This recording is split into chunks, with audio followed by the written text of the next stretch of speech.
नमस्कार, मैं हूं प्रमोद और आप देखना शुरू कर चुके हैं दी-सड़कनामा.com। इस वक्त मैं मौजूद हूं सिरसा में और हमारे साथ इस वक्त सिरसा के वरिष्ठ नेता हैं राहुल सेतिया। हम उनसे चर्चा करते हैं। जैसे कि आप सब लोग जानते हैं कि कल नगर परिषद में जो प्रकरण हुआ और चूँकि ये कह सकते हैं कि उसको लेकर के पूरे शहर भर में जो है चर्चाएं हैं, चर्चाओं का माहौल पूरी तरह से गर्म है और उसको लेकर के हम राहुल सेतिया से चर्चा करेंगे कि इस पूरे प्रकरण को लेकर के उनका क्या मानना है। सर, क्या कुछ कहना चाहेंगे? जिस तरह से कल आपने देखा सोशल मीडिया पे पूरा ही दिन है वो प्रकरण चलता रहा और क्या कुछ कहना चाहेंगे सिरसा शहर को लेकर के, नगर परिषद में जिस तरह का जो वाक़या हुआ, क्या कहेंगे सर? मैं सबसे पहले तो आपके माध्यम से सिरसा वासियों को, हरियाणा वासियों को लोहड़ी की और मकर संक्रांति की बधाई देता हूँ जी, थैंक यू। और इसके साथ साथ मैं ही नहीं जानता, पूरा सिरसा जानता है जी, कि सिरसा में इस वक्त कोई वाली वारस नहीं है। कोई आदमी अगर तंग होता है तो सत्ता पक्ष का कोई भी व्यक्ति किसी की सुनवाई करने के लिए नहीं है। हमारे विधायक हैं, वो यहाँ रहते नहीं हैं। जी, मैं किसी पे गलत आरोप नहीं लगाता, जो सच्चाई है वो जनता के सामने है। और जो कल हुआ है जी, ये भी पूरे शहर को पता है। पूरा शहर बहुत भोगी है कि शहर में आजकल क्या हो रहा है। रजिस्ट्रियाँ, जो लोग पैसा देते हैं, रिश्वत देते हैं, उनको म्यूनसिपल कमेटी से एनओसी मिल जाती है और जो लोग पैसा नहीं देते उनकी रजिस्ट्रियाँ रुकी पड़ी हैं, उनको एनओसी मिलती नहीं है। जी, और इस ईओ के खिलाफ तो पहले से ही बहुत कंप्लेंट है। जी, पिछली ग्रीवेंसेस कमेटी की बैठक में जी, जो सुनने वाले प्रभारी मंत्री हैं, जी, उन्होंने सस्पेंशन के ऑर्डर किए थे इनके जी, कि इसको सस्पेंड किया जाना चाहिए, जी, परंतु राजनीतिक दबाव के कारण ये अगले दिन फिर उसी कुर्सी पे आके बैठ गया।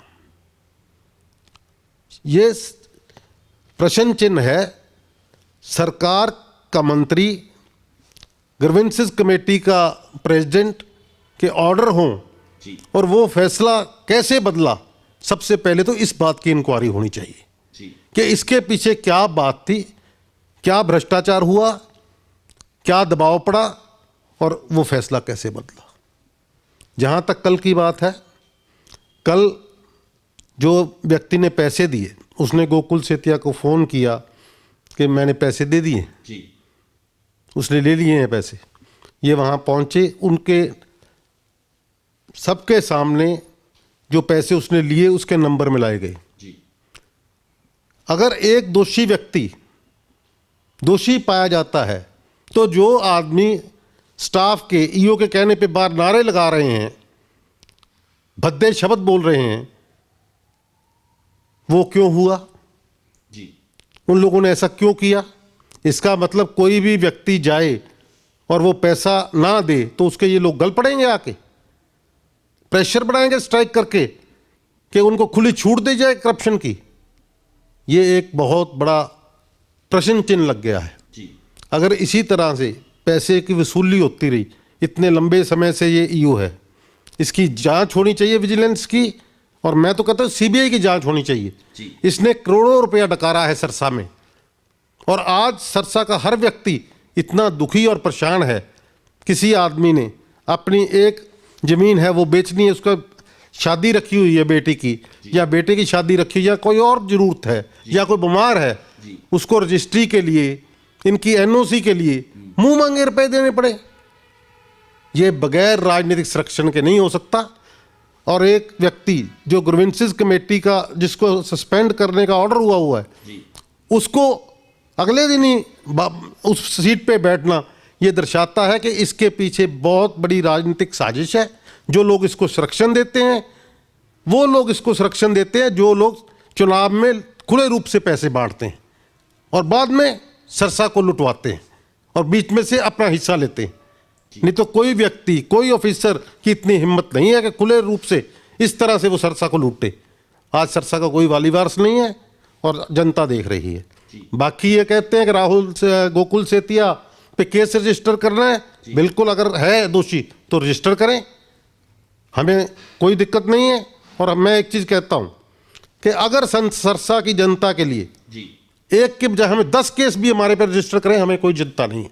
हम सिरसा के साथ हैं, सिरसा की जनता के साथ हैं। सिरसा की जनता ने हमारे परिवार को, मेरे ससुर को कितनी बार मंत्री बनाया, कितनी बार एमएलए बनाया। इन लोगों का आसान ना हम दे सकते और ना ही हम जनता को छोड़ेंगे, जनता के साथ रहेंगे और जनता के दुख सुख में खड़े रहेंगे। बेशक ये जो पार्टी है या सरकार है कितने ही हमारे पे केस रजिस्टर करे। गोकुल सेतिया ने चुनाव के अंदर भारतीय जनता पार्टी के उम्मीदवार को पैसे बांटते हुए पकड़वाया, उल्टा इसी के ऊपर किडनैपिंग का केस रजिस्टर हुआ। जनता जानती है, सब देख रही है और ऊपर से चुनाव भी आ रहा है, मात्र 1.25 साल चुनाव के अंदर है। मैं एक चीज कहना चाहता हूं सभी ऑफिसरों से कि सरकार जो है बदलती रहती है, आती रहती है, जाती रहती है। हमारी सरकार नहीं रही, आज किसी और की है, कल को इनकी भी आ सकती है, किसी और की भी आ सकती है। पर कभी भी ऑफिसर्स को पार्टी नहीं बनना चाहिए। जो सही काम है, दूध का दूध और पानी का पानी करना चाहिए। नहीं तो ऑफिसर अगर ऐसे करेंगे तो कल को फिर ऑफिसर्स को भुगतना पड़ेगा। इसलिए जो दोषी है उसके ऊपर कार्रवाई होनी चाहिए और इंक्वायरी होनी चाहिए कि ग्रीवेंसेस कमेटी ने जिस ऑफिसर को सस्पेंड किया था वो अगले दिन ही दूध का धुला होकर कैसे उस कुर्सी पे बैठ गया और किसने उसको आज़ाद दी शहर को दोबारा लूटने के लिए। इसलिए मैं ये कहता हूँ कि इसकी इंक्वायरी होनी चाहिए और दूध का दूध और पानी का पानी होना चाहिए। मैं मुख्यमंत्री मनोहर लाल जी खट्टर से अपील करना चाहता हूँ कि वो कहते हैं और उनकी छवि भी इस तरह की हरियाणा में बनी है कि वो ईमानदार है।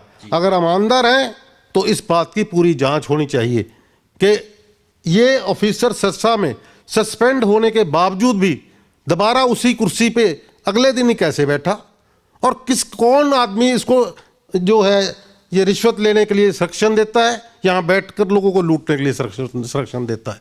और इस बात की और जानकारी होनी, इसकी जांच होनी चाहिए कि जिन लोगों से कल उन्होंने मीटिंग करके नारे लगवाए और जो आज स्ट्राइक करवाने में खुद ईओ शामिल था, इसके पीछे क्या राज है, या किस तरह से जनता को गुमराह करके, लोगों को गुमराह करके एक पॉलिटिशियन की जो लोगों को इंसाफ दिलाने के लिए कमेटी में जाता है, लोगों के साथ खड़ा होता है, उसको बेइज्जत करवाने की कोशिश करते हैं। मैं गर्व है मुझे अपने बेटे के ऊपर जो जनता के साथ खड़ा है और हम हमेशा जनता के साथ खड़े रहेंगे। जो मुकदमा दर्ज किया गया है विभिन्न धाराओं के तहत, उसको लेकर के क्या कहेंगे कि जांच में शामिल होंगे या जो एफआईआर दर्ज की गई है उसमें क्या कंटेंट्स हैं वो डाले गए हैं, क्या उसको लेकर के क्या कहेंगे? चुनाव के अंदर हमारे ऊपर झूठा मुकदमा दर्ज हुआ, हमने वोटों के लिए पैसे बांटते पकड़वाया, उल्टा हमारे ऊपर ही किडनैपिंग का पर्चा दर्ज हुआ। हम कहीं नहीं भागे, हम शहर के अंदर हैं, जब मर्जी हमें गिरफ्तार करें। अब यह झूठा केस रजिस्टर किया है मैंने सुना है, जब मर्जी गिरफ्तार करें, न्यायालय पे हमें पूरा भरोसा है। और जो अगर वो गलत करेंगे ऑफिसर तो हम उनके खिलाफ भी कोर्ट में जाएंगे, उनके भी ऊपर इस्तकासा डालेंगे, क्योंकि हमारे पास सारी रिकॉर्डिंग है। हमने कोई गलत काम नहीं किया, कोई जाति सूचक बात नहीं की, कोई किसी किस्म की हमारे बात नहीं की। उल्टा उन लोगों ने ईओ के कहने पर हमें गालियां निकाली, वहां पे हम हमारे सरकारी कार्यालय में बेइज्जत करने का काम किया। अब नगर परिषद के चूंकि चुनाव भी पेंडिंग है, चुनाव आ रहे हैं, पिछले चुनाव में आपकी बड़ी भूमिका रही जब आप भारतीय जनता पार्टी में होते थे। शीला सहगल है वो चेयरमैन बनी, उसको बाद में हटा दिया गया। अब किस तरह का, चूंकि फिर से चुनाव आ रहे हैं, तो आपकी किस तरह की भूमिका है वो रहने वाली है इस नगर परिषद के चुनाव में, क्या कहेंगे? क्या कुछ तैयारियां हैं? अभी चुनाव की कोई बात नहीं है जी। अभी तो ये कोर्ट में देख रहे हैं कि ये जो वार्डबंदी हुई है वो ठीक हुई है कि नहीं हुई। कोर्ट में केस था, पता नहीं अभी उसका फैसला हुआ है या नहीं हुआ है जी। उसके बाद चुनाव होता है।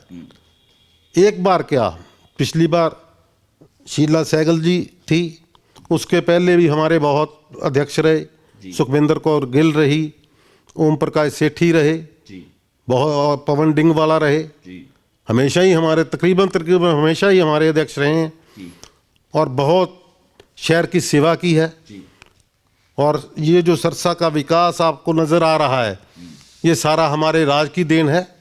और अब जो है इन्होंने करोड़ों रुपया जो लगाया है शहर पे, हमें कहने की ज़रूरत नहीं, लोगों के सामने है कि वो कितना रुपया लगा है, ये लोगों ने खाया है। एक जब वक्त था पिछली सरकार के दौरान, ये लोग धरना देते थे, कितने नगर पालिका के आगे कितने रोज धरना दिया रह गया कि इसमें बहुत बड़ा घपला हुआ है। आज मैं मुख्यमंत्री से अपील करता हूं कि आप आज से पहले तो इतना बड़ा कभी घपला हुआ ही नहीं।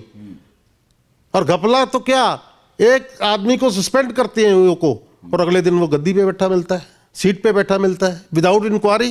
जी कि एक आदमी जिसको ये सस्पेंड करते हैं रात को और सुबह वो बहाल होके उसी सीट पे मिलता है कोई विदाउट इंक्वायरी, तो क्या यकीन करें इनके ऊपर, और क्या सरसा की जनता यकीन करेगी। थैंक यू, धन्यवाद। तो ये थे हमारे साथ राहुल सेतिया, जिन्होंने कल जो हुआ नगर परिषद में जो प्रकरण है उसको लेकर के जो है बातचीत की और आह्वान भी किया मुख्यमंत्री मनोहर लाल से कि जिस ईओ के खिलाफ ग्रीवेंसेस कमेटी में चार्ज थे और उनको सस्पेंशन और चार्जशीट करने का आदेश है वो जेपी दलाल ने दिए थे, और उसके बाद है ईओ कैसे काम करने लगा, इस पे भी कई तरह के सवालिया निशान है वो लगाए गए हैं, और इसको लेकर के भी मुख्यमंत्री मनोहर लाल से बातचीत की जाए। ज़्यादा से ज़्यादा इस वीडियो को शेयर जरूर कर दीजिए। कल के प्रकरण को लेकर के आपकी क्या राय है, आप हमें कॉमेंट सेक्शन में अपनी राय भी जरूर दीजिए। बहुत बहुत शुक्रिया।